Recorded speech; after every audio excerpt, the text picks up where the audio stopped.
Have you ever thought about how oysters travel from the oceans all the way to your plate? Today, we are going to explore the business trade and legal reality behind the oyster industry. Oysters are not just a luxury food, they actually play an important role in society. They help coastal economy grow, and they even help clean the water naturally. But there is an interesting part. Because oysters live and spoil very easily, their journey is strictly controlled by laws. These laws are there to manage risks, protect businesses, and most importantly, keep consumers like us safe. Now, let's break down how oysters actually move from the sea to the market. It all started as a specialized oyster farm in clean and controlled coastal water. From there, oysters are transported using a cold chain system, basically refrigerated transport, to keep them fresh. Along this journey, there are 4 key stakeholders involved. First, we have the farmers or exporters. Second, the logistic companies. Third, the government regulators. And finally, the buyers or the other businesses like factories and restaurants. So as you can see, it's not just simple farming, it's a whole system working together. Now, let's talk about something very important, risk and legal protection. Each stakeholder faces different risks, and the law helps protect them. So, let's start with the farmer. They are the starting point, they grow the oysters. But their biggest problem is something called protection risk.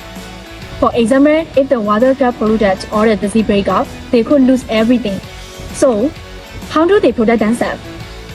They can rely on licensing law to legally use the water and insurance law to recover money if the disaster happens. Next, we have the logistic companies.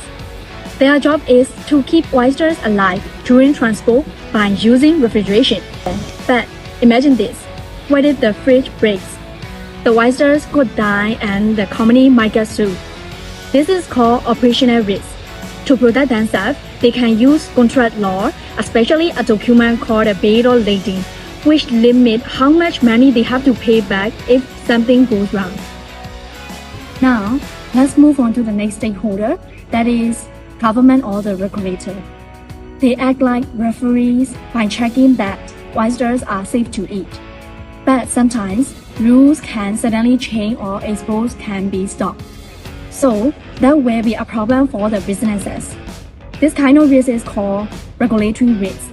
To control this, administrative law makes sure that the government acts fairly and follows the proper procedures before making decisions.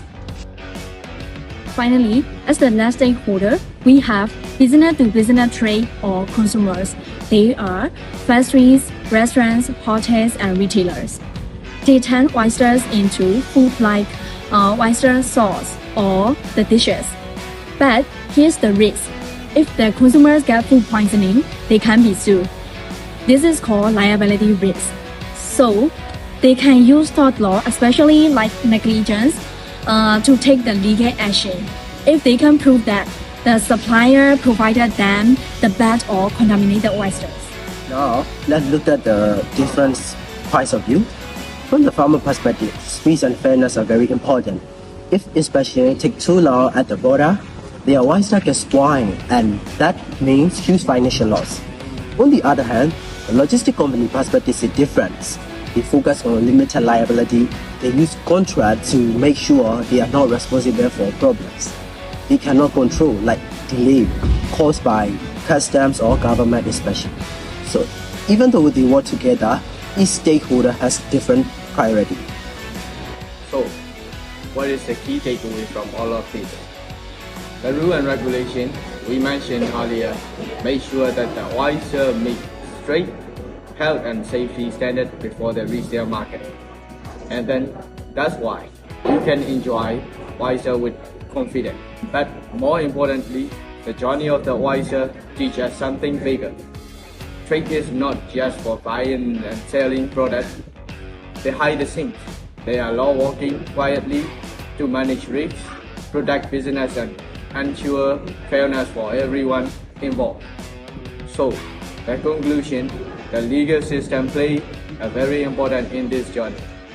And that is what allows a simple oyster to travel across the world and safely arrive on your plate. Thank you for watching.